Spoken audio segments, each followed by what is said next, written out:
ನಲ್ಲಿ ಈ ನಿರ್ಧಾರವನ್ನು ಈಗ ತೆಗೆದುಕೊಳ್ತಾ ಇರೋದು. ಸೌಲಭ್ಯಗಳೇ ಇಲ್ಲದಂತ ಪಿಜಿಗಳಿಗೆ ಪಾಲಿಕೆ ಬೀಗ.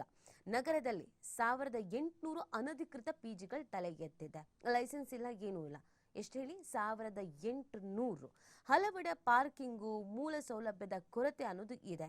ಮಿತಿಗಿಂತ ಜಾಸ್ತಿ ಜನರನ್ನ ದಾಖಲು ಮಾಡಿಕೊಳ್ಳಲಾಗಿದೆ. ಬೆಂಗಳೂರಿನಲ್ಲಿ ಪಿ ಜಿ ಅನ್ನುವಂಥದ್ದು ಪ್ರತಿಯೊಬ್ಬರು ಬಯಸುವಂಥದ್ದು. ಯಾಕಂದರೆ ಬೇರೆ ಬೇರೆ ಊರುಗಳಿಂದ ಎಲ್ಲ ಬಂದಿರ್ತಾರೆ ಅಲ್ಲ, ಇಲ್ಲಿ ಒಂದು ವಸತಿ ವ್ಯವಸ್ಥೆ ಬೇಕು ಅನ್ನುವಂಥ ನಿಟ್ಟಿನಲ್ಲಿ ಈ ಪಿ ಜಿಯಲ್ಲಿ ಉಳ್ಕೊಳ್ತಾರೆ. ಪೇಯಿಂಗ್ ಗೆಸ್ಟ್ ಅಂತ ನಾವೇನು ಹೇಳ್ತೀವಿ ಇದು. ಈ ಬೆಂಗಳೂರಲ್ಲಿ ಎಷ್ಟರ ಮಟ್ಟಿಗೆ ಪಿ ಜಿಗಳ ಹಾವಳಿ ಆಗ್ಬಿಟ್ಟಿದೆ ಅಂತ ಅಂದರೆ, ಕೆಲವು ವಿದ್ಯಾರ್ಥಿಗಳಾಗಿರ್ಬೋದು ಅಥವಾ ಕೆಲಸಕ್ಕೆ ಹೋಗ್ತಿರೋರಾಗಿರ್ಬೋದು, ಇನ್ನಿಲ್ಲದ ಸಮಸ್ಯೆಯನ್ನು ಎದುರಿಸ್ತಾ ಇದ್ದಾರೆ. ಒಂದು ಪಿ ಜಿ ನಿರ್ಮಾಣ ಆಗಬೇಕು ಅಂತ ಅಂದರೆ ಲೈಸೆನ್ಸ್ ತೆಗೆದುಕೊಳ್ಳಲೇಬೇಕಾಗತ್ತೆ.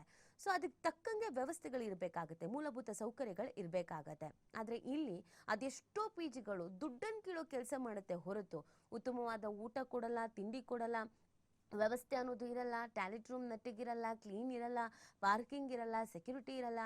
ಆದರೂ ಇವ್ರು ತಿಂಗಳಿಗೆ 7,000 ರಿಂದ 8,000ವರೆಗೂ ಪಿ ಜಿಯಲ್ಲಿ ದುಡ್ಡು ತೆಗೆದುಕೊಳ್ತಾರೆ ಅಂತಂದರೆ ಯೋಚನೆ ಮಾಡಿ ಎಷ್ಟರ ಮಟ್ಟಿಗೆ ಸಮಸ್ಯೆ ಆಗ್ತಾ ಇದೆ ಅಂತ. ಸೊ ಇದೀಗ BBMP ಇದೆಲ್ಲದಕ್ಕೂ ಕೂಡ ಕಡಿವಾಣ ಹಾಕಬೇಕು ಅನ್ನುವಂಥ ನಿಟ್ಟಿನಲ್ಲಿ ಒಂದಷ್ಟು ದಿಟ್ಟ ಹೆಜ್ಜೆಯನ್ನು ಇಡ್ತಾ ಇದೆ.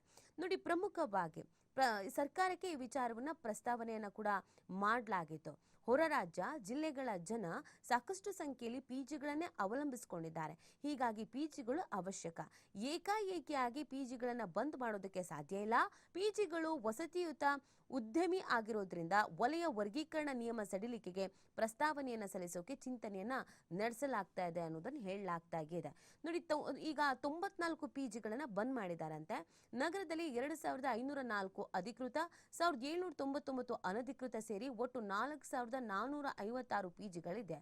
ಎಲ್ಲಾ ಪಿಜಿಗಳನ್ನ ಪರಿಶೀಲಿಸಲಾಗಿದೆ. 221 ಅಧಿಕೃತ ಹಾಗೂ 312 ಅನಧಿಕೃತ ಪಿಜಿಗಳು BBMP ಹಾಗೂ ಸರ್ಕಾರದ ಮಾರ್ಗಸೂಚಿ ಪಾಲನೆಯನ್ನ ಮಾಡ್ತಾ ಇಲ್ಲ. ಈ ಎಲ್ಲಾ ಪಿಜಿಗಳಿಗೆ BBMP ಆರೋಗ್ಯಾಧಿಕಾರಿಗಳು ನೋಟಿಸ್ ಅನ್ನು ಜಾರಿ ಮಾಡಿದ್ದಾರೆ. ಈ ಪೈಕಿ 2 ಅಧಿಕೃತ ಪಿಜಿ ಹಾಗೂ 92 ಅನಧಿಕೃತ ಪಿಜಿ ಬಂದ್ ಮಾಡಿಸಲಾಗಿದೆ. ಸ್ವಚ್ಛತೆ ಸೇರಿ BBMP ನಿಯಮ ಪಾಲಿಸದಿರುವುದು ಕಂಡು ಬಂದ ಹಿನ್ನೆಲೆಯಲ್ಲಿ ಬೀಗ ಹಾಕಿಸಲಾಗಿದೆ ಅಂತ ಅಧಿಕಾರಿಗಳು ಹೇಳ್ತಾ ಇದ್ದಾರೆ. ಯಾರ್ಯಾರು ಸ್ವಚ್ಛತೆಯನ್ನ ಕಾಪಾಡ್ತಾ ಇಲ್ವೋ ಅವ್ರುಗಳ ಪಿಜಿಗಳನ್ನ ಬೀಗ ಹಾಕ್ಸಿದ್ದೀವಿ ಅನ್ನೋದನ್ನ ಹೇಳ್ತಾ ಇದ್ದಾರೆ. ಬಟ್ ಈಗೇನೋ ಮನವಿ ಮಾಡ್ಕೊಂಡಿದ್ದಾರೆ ಸರ್ಕಾರಕ್ಕೆ, ಇಲ್ಲೆಲ್ಲ ಪಿಜಿನೇ ನಂಬ್ಕೊಂಡು ಬಂದಿದ್ದಾರೆ, ಒಮ್ಮೆಲೆ ಈ ಥರ ಎಲ್ಲ ಪಿಜಿ ಎಲ್ಲ ಕ್ಲೋಸ್ ಮಾಡಿಬಿಟ್ರೆ ಸಮಸ್ಯೆ ಆಗತ್ತೆ, ಇದರಿಂದ ಹೊಡೆತ ಬೀಳುತ್ತೆ, ಹಾಗಾಗಿ ಒಂದು ಸ್ವಲ್ಪ ನಮಗೆ ರಿಯಾಯಿತಿ ಕೊಡಬೇಕು ಅಂತ. ಏನು ರಿಯಾಯಿತಿ ಕೊಡಬೇಕು ಇದರಲ್ಲಿ? ಯಾವ ವಿಚಾರದಲ್ಲಿ ರಿಯಾಯಿತಿ ಕೊಡಬೇಕು? ನೋಡಿ, ಒಂದು ಪಿ ಜಿಲಿ ಒಂದು ರೂಮಲ್ಲಿ ಅಬ್ಬಬ್ಬ ಅಂದರೆ 4 ಜನ ಇರೋ ಥರ ವ್ಯವಸ್ಥೆ ಇರುತ್ತೆ. 5 ರಿಂದ 6 ರಿಂದ 7 ಜನದವರೆಗೂ ಆ ರೂಮ್ನಲ್ಲಿ ತುಂಬಿರ್ತಾರೆ. ಕೆಲವು ಪಿ ಜಿಗಳಲ್ಲಿ ಕಾಮನ್ ಬಾತ್ರೂಮ್ ಅನ್ನ ಯೂಸ್ ಮಾಡಿಸ್ತಾ ಇರ್ತಾರೆ. ಕೆಲವು ಪಿ ಜಿಗಳಲ್ಲಿ ಊಟದ ವ್ಯವಸ್ಥೆ ನೋಡ್ಬಿಟ್ರೆ ಯಾರು ಅಲ್ಲಿ ತಿನ್ನೋದಕ್ಕೂ ಆಗಲ್ಲ, ಅಲ್ಲಿ ಹೆಚ್ಚು ದಿನ ಇರೋದಕ್ಕೂ ಆಗಲ್ಲ. ದುಡ್ಡು ಮಾತ್ರ ತಿಂಗಳ ಕರೆಕ್ಟಾಗಿ ತೆಗೆದುಕೊಳ್ತಾರೆ. ಸ್ವಚ್ಛತೆ ಇರೋದಿರಲ್ಲ, ಪಾರ್ಕಿಂಗ್ ಅನ್ನೋದು ಇರಲ್ಲ. ಇದರಲ್ಲೂ ಮಹಿಳಾ ಪಿ ಜಿಗಳನ್ನು ನಾವು ನೋಡೋದಾದರೆ ಸೆಕ್ಯೂರಿಟಿ ಅನ್ನೋದು ತುಂಬ ಇಂಪಾರ್ಟೆಂಟ್ ಆಗುತ್ತೆ.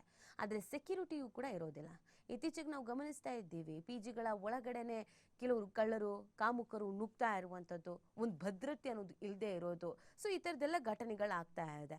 ಈ ಪಿ ಜಿಗಳ ಮೇಲೆ ಒಂದು ಹದ್ದಿನ ಕಣ್ಣನ್ನು ಇಡಬೇಕಾಗಿತ್ತು. ಈಗ BBMP ಆ ಕೆಲಸವನ್ನು ಮಾಡ್ತಾ ಇದೆ.